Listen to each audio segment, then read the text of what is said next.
so nice to talk to you. Yeah. I can't believe I'm meeting Dr. Watson. This is fantastic. And there was a part last night watching the film where Enola's yelling at Dr. Watson and she's like, you don't understand. And all of a sudden you look at the camera and you're like, but I care for him too. And everyone was like, oh my God, they just melted in their seats. What do you do to prepare to be Dr. Watson? I had a good period of time, really. You know, I turned up at the end of the second movie and we shot that about 4 or 5 years ago now. And so I spent that intervening period in the hope that we were going to get to do this third movie, just making sure that I understood the character based on the source material. You know, we all know Sherlock and Watson, you know, been around for over 100 years, and I've enjoyed many versions of it, but I really wanted to get down to, you know, the source material, not least because these stories are set at the sort of, during that period of time. So I did a lot of reading the old books, listening to some of the stories, and then doing a bit of research on the sort of the British Empire at the time and how it looked at the time, and where it was, that sort of thing. Because I knew that was kind of the story that we were going to tell.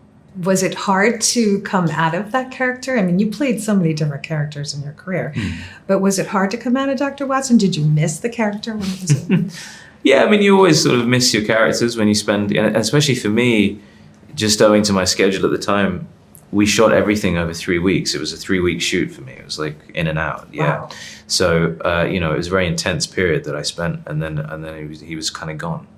But yeah, it was, I did kind of miss it. Yeah. And I do still kind of hope that maybe I'll get to slip into his shoes again at some point. I think that would be amazing. There's a scene where you're following Enola's carriage and you're on horseback. Do you do your own stunts? I didn't that time. No, because that was pretty rough. Yeah, there's a point at which I'm stood next to a horse. The idea was that I was going to be dismounting the horse, and it became very apparent very quickly that I'd never been anywhere near a horse in that way. And so we very much dispensed with the idea, and suddenly, as you're watching the movie, he's just off the horse suddenly. All of a sudden. Yes. There's no other There's motion. no cut. There's no, yeah. That's great. I was thinking about this last night. How does it feel to be part of a movie that possibly a whole generation really just thinks Enola is as big as Sherlock? Do you know what I mean? Yeah, it's great, you know, and that's a testament to Millie really believing in this and bringing it to Netflix and building this franchise.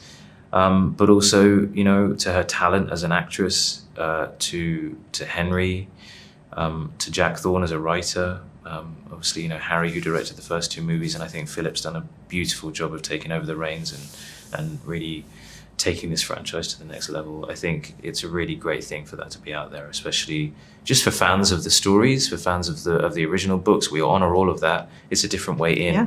But I know that it's probably a really important thing for young women out there to see this character. Yeah. It is. Congratulations. Thank you. This is amazing. It was so much fun to watch it. Thank you. Thanks. You're welcome.